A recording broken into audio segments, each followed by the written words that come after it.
I'm going to show you guys a quick way to get better hook sets with stick baits.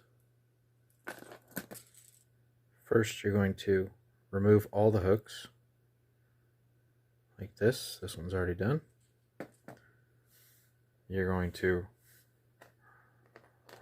replace these small hooks with some number 2s. So this is a number 4, this is a number 2, and those are upgraded split rings. Your final product will look like this. No middle hook. There's your stock one. And I guarantee you, you will get more hookups.